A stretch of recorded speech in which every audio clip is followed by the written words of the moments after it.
Donc voilà l'exercice 3. L'instrument représenté sur la figure ci-dessous a une masse de 43 kg et est monté sur 4 ressorts identiques. Donc si je prends la vue de dessus, donc voilà mon instrument qui est posé sur 4 ressorts en parallèle.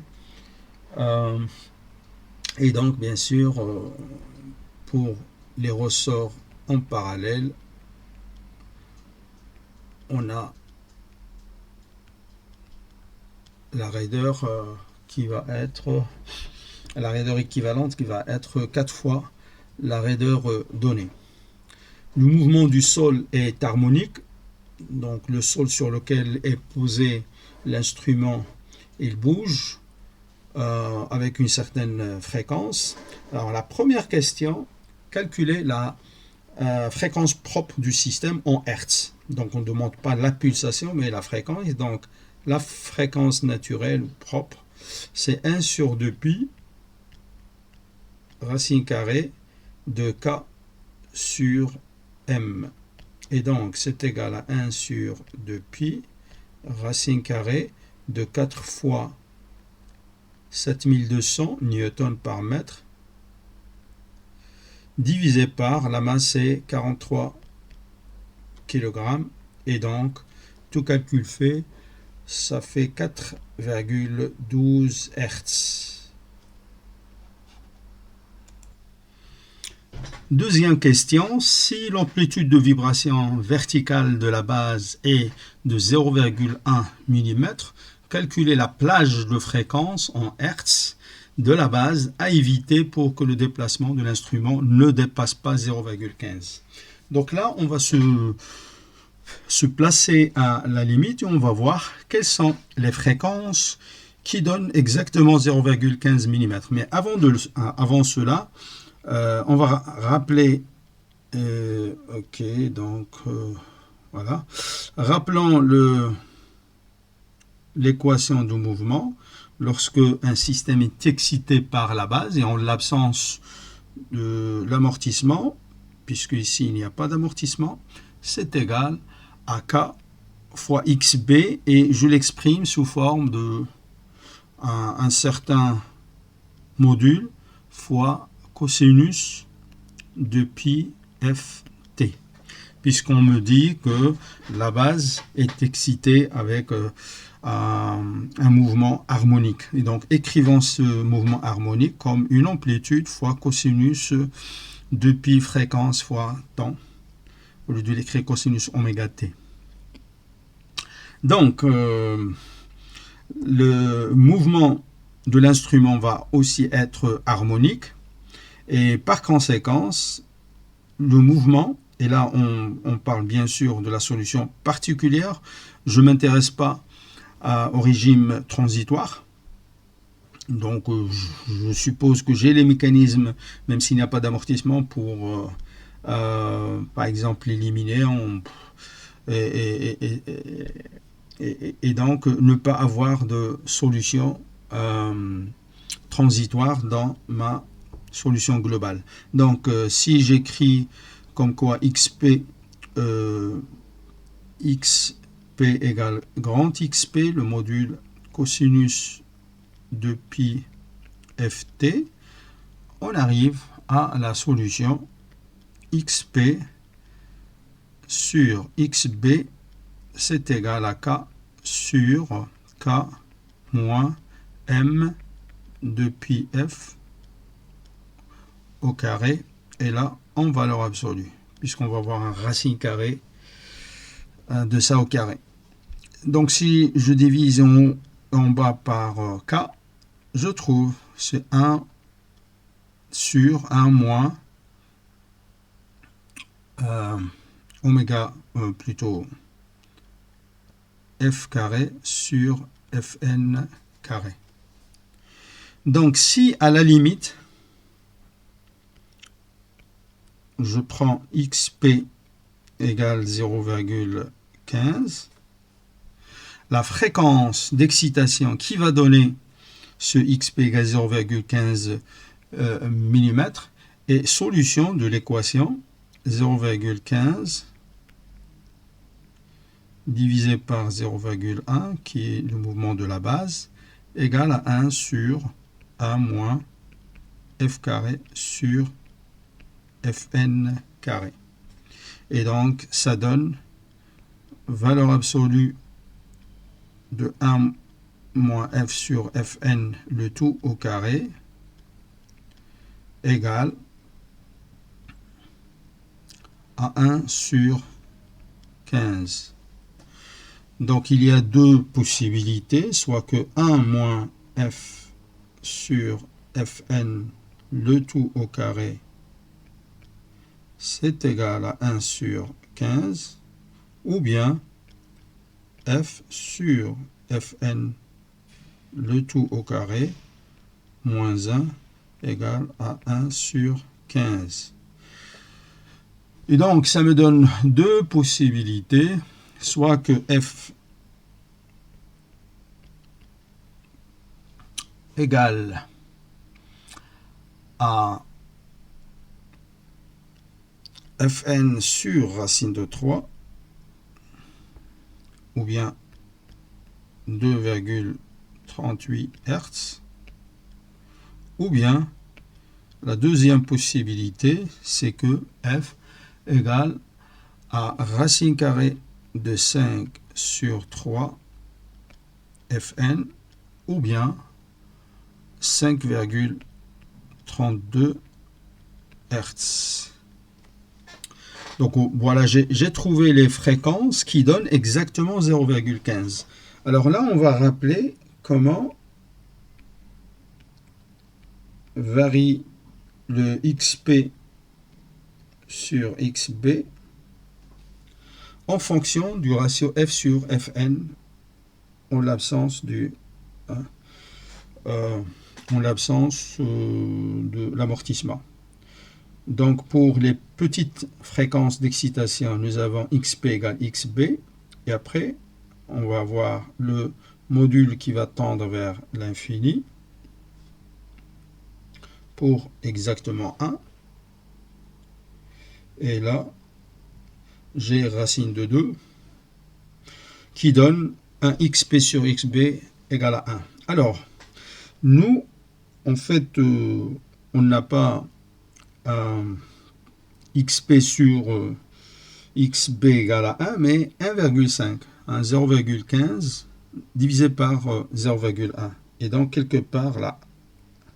Et nous avons trouvé deux fréquences. Et donc, la réponse à cette question, c'est que, bon, j'ai trouvé la première fréquence, c'est 2,38 divisé par la pulsation propre que nous avons à calculer, 4,12. Et je vois que c'est inférieur à 1. Et la deuxième, c'est 5, le ratio F sur Fn, c'est 5,32 sur 4,12. Et je vois que c'est supérieur à 1. Et on peut vérifier que c'est inférieur à racine de 2. C'est sûr. Et donc, je vois que si la fréquence d'excitation est comprise entre les valeurs calculées, j'ai bien l'amplitude qui va dépasser les 1,5 ici. Okay. Donc, pour que l'amplitude ne dépasse pas 0,15, il faut que F appartient à 2,38 union 5,32 l'infini. Donc voilà la réponse. Troisième question, quand la fréquence d'excitation se trouve dans l'intervalle calculé, serait-il bénéfique ou pas d'ajouter un amortisseur? Pour argumenter, vous n'avez pas besoin de développer des calculs laborieux. Donc on peut raisonner sur la base de ce qu'on sait déjà et on peut faire une analyse qualitative. Alors, j'ai repris le dessin de tout à l'heure. Donc ici, la fréquence d'excitation, il se trouve dans cet intervalle. Et là, je vais dessiner la courbe qui correspond, par exemple, à un taux d'amortissement différent de 0. Donc voilà, je vais avoir ça. Voilà. Là, je me suis... En fait, c'est le même point. Indépendamment de la valeur du taux d'amortissement, nous avons toutes les courbes qui passent par le point racine de 2, 1. Et donc, qu'est-ce que je vois là? En fait, la courbe est divisée en deux régions très séparées. Okay. La première s'appelle la zone d'amplification où l'amplitude de l'instrument il sera toujours supérieure au mouvement de la base. Et dans la deuxième région,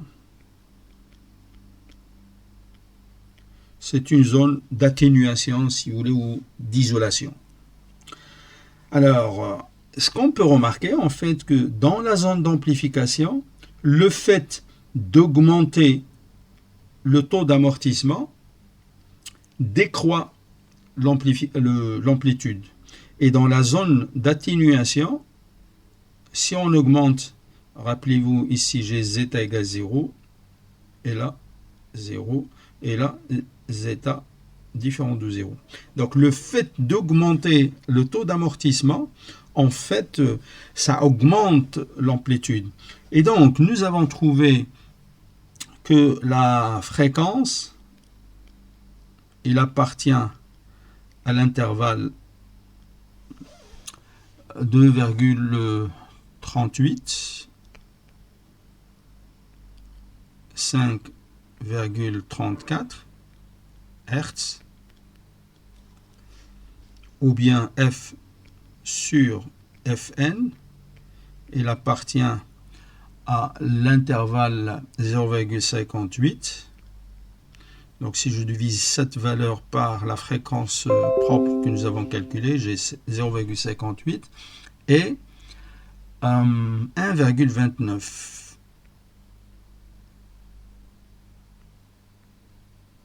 Sans unité. Alors, le racine de 2, c'est 1,4. Je vois que pendant tout l'intervalle, la fréquence sur Fn, sur la fréquence propre, est inférieure à racine de 2.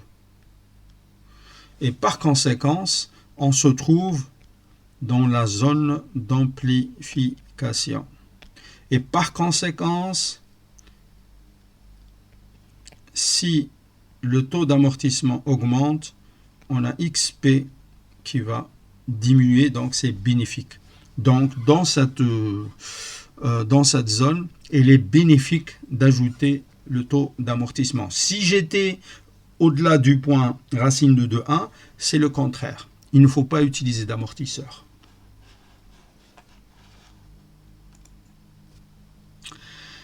Un ingénieur a posé un autre instrument de masse 17 kg sur le premier.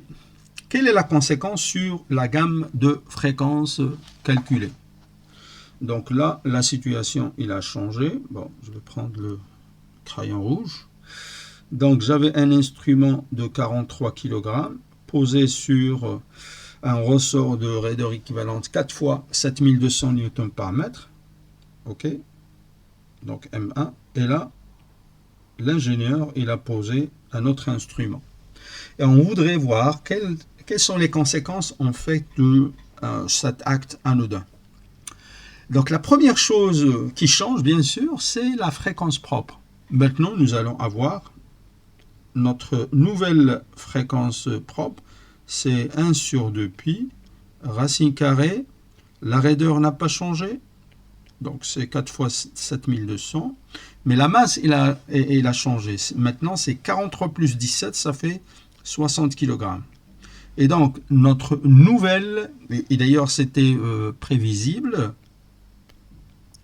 la masse a augmenté, donc la fréquence, il va chuter. Maintenant, il n'est que de 3,49 Hz au lieu de 4,12 Hz de tout à l'heure. Et en fait, les fréquences que nous avons calculées, qui correspondent aux 0,15 mm comme mouvement de l'instrument toléré, il va pas changer puisque l'équation n'a pas changé. Et la première fréquence qui correspond à la première limite qui donne xp, notre nouveau déplacement de l'instrument de 0,15 mm. Et maintenant, c'est Fn qui a changé. La formule n'a pas changé, c'est Fn qui a changé. Et ça donne c'est 2,01 Hz. Et la deuxième, non plus, la formule n'a pas changé. C'est racine carrée de 5 sur 3 Fn. Et ça donne 4,5 Hz. OK. Donc avant, pour 43 kg, donc j'avais les fréquences que nous avons calculées, c'était 2,38 et 5,32 Hz. Et on a dit que la fréquence d'excitation, il doit être au niveau de l'intervalle indiqué. Il faut éviter les fréquences d'excitation entre 2,38 et 5,32. Alors maintenant, avec 60 kg, avec les 17 kg supplémentaires, je trouve que la première fréquence à éviter maintenant, c'est 2,01 et la deuxième, c'est 4,5 Hz. Et l'intervalle, bien sûr, la logique n'a pas changé. Voilà l'intervalle. Alors, c'est pardon. C'est maintenant la fréquence d'excitation est comprise entre 2,01 et 2,38. En fait, nous avons un problème. Le fait que l'ingénieur a posé le nouveau instrument de 17 kg va faire que les deux masses, les deux objets, ils vont se déplacer à une amplitude supérieure à 0,15. Entre 2,38 et 4,15, l'ancienne situation et la nouvelle, c'est pareil. Donc l'amplitude, il va dépasser les 0,15, mais le fait qu'on a une masse supplémentaire de 17 kg, si la fréquence d'excitation est comprise entre 4,5 et 5,32, la nouvelle situation est bénéfique. Dans l'ancienne version, on dépassait les 0,15 et dans la nouvelle version, avec les 17 kg supplémentaires, nous avons une amplitude qui est inférieure à 0,15. Je crois que le mieux serait de voir des courbes plus propres, et pour cela je vais utiliser GeoGebra pour expliquer comment on aurait pu résoudre le problème directement sur GeoGebra. Donc sur GeoGebra, je présente directement le résultat final. Ce que j'ai fait là, c'est tracer comment varie XP en fonction de la fréquence d'excitation, la fréquence de résonance naturelle ou propre, et puis XP. Donc nous avons vu que XP, que j'ai appelé ici la fonction X, la variable X, ça va être la fréquence d'excitation, donc c'est égal à XB divisé par 1 moins la fréquence d'excitation divisée par la fréquence propre au carré, et tout en valeur absolue. Et donc voilà comment ça se présente. Je vois la fréquence de résonance qui est 4,18 Hz ici. Alors comment trouver les fréquences limites en fait? Il suffit de tracer une courbe qui correspond à l'amplitude 0,15. Donc cette courbe, elle est là. Donc l'équation, c'est y égale à 0,15. Et trouver, c'est facile à le faire sur GeoGebra. on demande à trouver l'intersection entre deux objets, n'importe quel objet. Donc j'ai la fonction f de x qui représente xp et la limite de déplacement qui est xp égale 0,15. Et donc ça me donne deux points, B et A. Et donc en analysant les coordonnées du point B par exemple, je vois que la fréquence c'est bien 2,38 que nous avons trouvé et l'amplitude c'est 0,15 et le point A est là comme coordonnée, d'ailleurs en laissant le pointeur sur le point, j'ai directement les coordonnées. Donc 5,32 que nous avons trouvé Hertz et 0,15 c'est l'amplitude. Et je vois que entre les deux, l'amplitude, hein, si je prends n'importe quel point sur la courbe, donc le point E, il a comme coordonnée, ce qui m'intéresse c'est surtout l'amplitude, 0,58, donc ça dépasse les 0,15. Donc je peux déplacer le point et vérifier, bon c'est évident, hein, que en tout point qui correspond à une fréquence d'excitation entre les valeurs trouvées, j'ai une amplitude qui dépasse les 0,15. Et bien sûr, si je prends le point en dehors, j'ai l'amplitude qui est inférieure, ici 0,12. Maintenant, je trace la deuxième fonction qui correspond à ma nouvelle fréquence de résonance de 3,49. Je vois que la fréquence propre, il a shifté vers la gauche, ok, il est plus petite. Et puis si je fais la même chose, je trouve deux points d'intersection. Donc bon, voilà, deux points d'intersection C et D qui correspondent bien aux valeurs trouvées. Et voilà. Et donc l'intervalle maintenant, en fait, n'est pas inclus. Les deux, ils se chevauchent. Et donc je vois que cette nouvelle situation devient pire parce que si je prends le point E entre le point D et B, donc sur la courbe G, propriété, je vais changer sur quelle fonction je me trouve, G.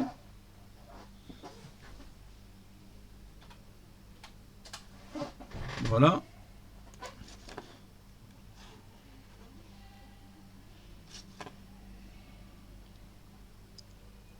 Il est où 1 donc on ne le voit pas. On ne le voit pas. Elle est là. Donc je le déplace. Donc je vois que entre les points D et B, l'amplitude de E maintenant, elle est de 0,17, donc supérieure à 0,15. Entre les points B et C, les deux situations donnent une amplitude supérieure à 1, mais lorsque je me trouve entre le point C et D, maintenant l'amplitude est 0,11, donc inférieure à 0,15, et donc la situation s'améliore. Voilà.